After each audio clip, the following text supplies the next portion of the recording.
Hello students, कैसे हैं आप। उम्मीद करता हूं आप घर पर बहुत अच्छे होंगे। दोस्तों, आज हम आपके लिए लेकर के आए हैं क्लास 11th में पढ़ाई जाने वाली सेकंड पोएम द लेवनम। अब लेवनम का मतलब क्या होता है। लेवनम का मतलब होता है अमलतास।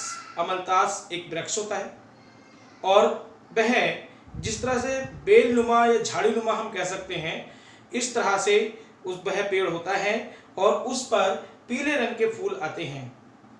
उसके जो बीज हैं वो पॉइजनस होते हैं, विषैले होते हैं। तो इस कविता में जो पोएट ने कहा है वो इसी अमलतास वृक्ष के बारे में अपना वर्णन किया है और वो कहता है कि अमलतास का जो पेड़ है, अमलतास का जो वृक्ष है वो बिल्कुल शांत, बिना हलचल किए हुए खड़ा हुआ है और उसमें बिल्कुल भी हलचल नहीं होती है। जब बिल्कुल हलचल नहीं होती है तब यह सितंबर माह का जो सनलाइट है वो उस पर पड़ती है।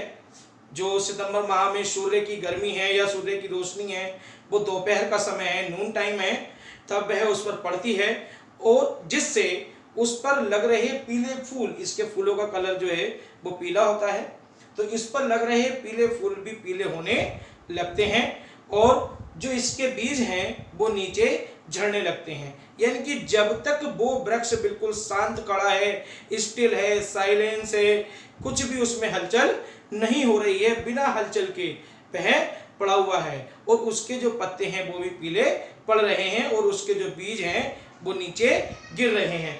कब तक? जब तक कि उस पर एक पीले कलर की गोल्ड फिंच नाम की चिड़िया है जो पीले कलर की होती है, जिसके पंख पीले और काले रंग के होते हैं, तो वह आती है और जब तक वह आती नहीं है तब तक वह वृक्ष पूरी तरह से साइलेंट और स्टिल खड़ा है, बिना हलचल के शांत है और जब तक खड़ा है। लेकिन जैसे ही यह आती है और यह आकर के उसकी एक शाखा पर बैठ जाती है, ये पीले रंग की चिड़िया है जो आती है और वहां पर शाखा पर बैठ जाती है। अब ये चहचहाती हुई आती है, बहुत तेजी से आती है, घबराहट में आती है, हलचल करती हुई आती है, चहचहाती हुई आती है और आने पर जब यह आती है और उसकी शाखा पर बैठती है तभी अचानक उस पेड़ की चुप्पी टूट जाती है, क्योंकि यह चहचहाने लगती है और सडनली वह उस पेड़ में प्रवेश कर जाती है। अब क्योंकि यह इतनी चमकीली है, यहाँ पर जो पोएट है उसने इसकी तुलना एक छिपकली से की है कि जिस प्रकार से छिपकली में चमक होती है, जिस प्रकार से वो चमकदार होती है, तो वैसे ही यह भी चमकदार है और यह उसमें पेड़ में प्रवेश कर जाती है। जब यह प्रवेश करती है तब उस पेड़ की चुप्पी भी टूट जाती है, क्योंकि यह छिपकली के समान चमकदार है। अचानक उस पेड़ में जब यह प्रवेश करती है तो उसकी जो चुप्पी है पेड़ की वह भी टूट जाती है।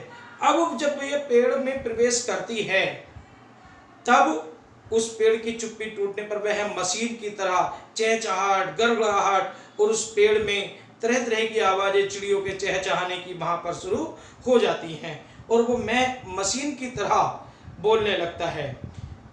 अब क्योंकि यह अपने बच्चों को, जो वहां पर उसके बच्चे हैं वो चहचहाने लगते हैं और वह अपने बच्चों को दाना खिलाती है और उसके बाद में जब यह वहां पर जो उसका दृश्य है पेड़ का, वह रोमांच से भर जाता है, वह पूरी तरह से आनंद से भर जाता है। यह अपने बच्चों को दाना खिलाती है और फिर से यह आकर बाहर अपने जो बाहर वाली शाखा है उस पर आकर के बैठ जाती है।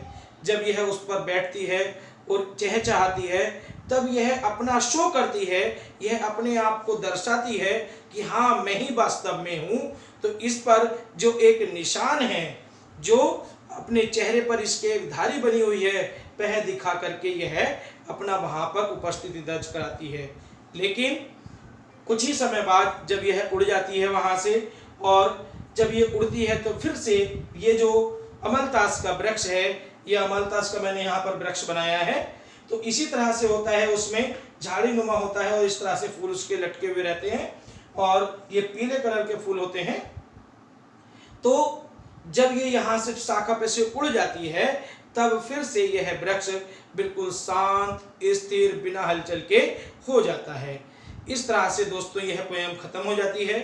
अगर दोस्तों यह पोयम आपको पूरी तरह से समझ में आ गई है तो आप मेरे चैनल को सब्सक्राइब जरूर करें, लाइक जरूर करें, शेयर जरूर करें, जिससे कि यह उन स्टूडेंट्स के पास में भी पहुंच सके जहां उन लोगों को और सुविधाएं प्राप्त नहीं है और अपना वो ज्ञान अर्जित कर सकें। धन्यवाद।